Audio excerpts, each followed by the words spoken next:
ভিডিওটা 1 বছর আগে আমি আমার বাবাকে নিয়ে যাচ্ছিলাম হায়দ্রাবাদে। তো এটা কলকাতা বিমানবন্দর। আমরা এখান থেকে রওনা দেবো হায়দ্রাবাদ। বাবার কিছু শারীরিক সমস্যার জন্য চিকিৎসাতে নিয়ে গিয়েছিলাম।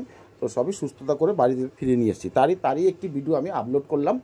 বাবা পেশেন্ট মানুষগুলো, তাকে হুইল চেয়ার দেওয়া হয়েছে, আর হুইল চেয়ারে কোনো পয়সা লাগে না, খুবই সুন্দর পরিষেবা দিয়েছে আমাদেরকে। আমরা এটা প্ল্যাটফর্মে মানে বিমানবন্দর প্ল্যাটফর্মের মধ্যে দিয়ে যাচ্ছি।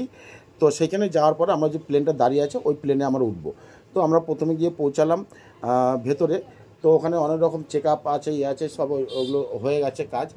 হয়ে যাওয়ার পরে একটু ভোরবেলা আমরা এখান থেকে 2টোর সময় বেরিয়েছিলাম।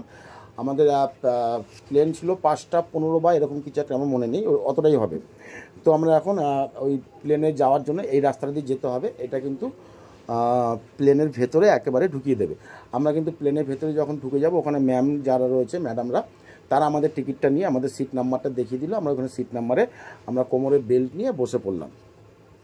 তো তারপরে যখন নাকি প্লেনটা ছাড়বে, এত সুন্দর পরিবেশটা লাগছিল ওখানটা ভেতরটা।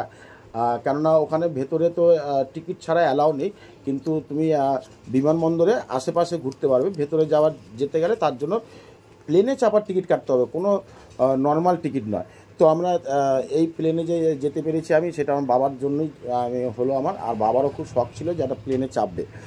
তো বাবা খুবই খুশি, আমিও খুব খুশি। তো আমরা এখন প্লেনে আমরা বসে গেছি, সেই সিটের মধ্যে আমরা ঢুকে যাব, আমাদের সিট নাম্বার পেয়ে গেছি।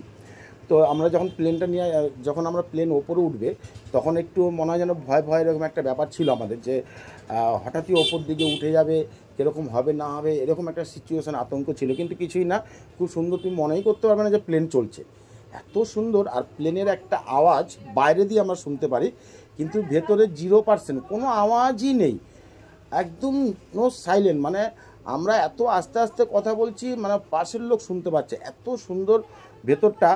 আর বাইরের কোনো সাউন্ডই এখানে নেই, আমাদের তো ধারণা ছিলই না।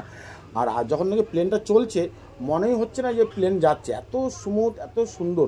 তো এখান থেকে প্লেনটা যখন আমরা ওপরে উঠে যাবো, তো সেইখানটায় আমরা পাহাড়, মানে কী পাহাড় বলবো, এটা মানে স্বপ্নের পাহাড় হোক বা মেঘের পাহাড়, এরকম আমরা সেই পাহাড়ের ওপর দিয়ে যাচ্ছি মনে হচ্ছে।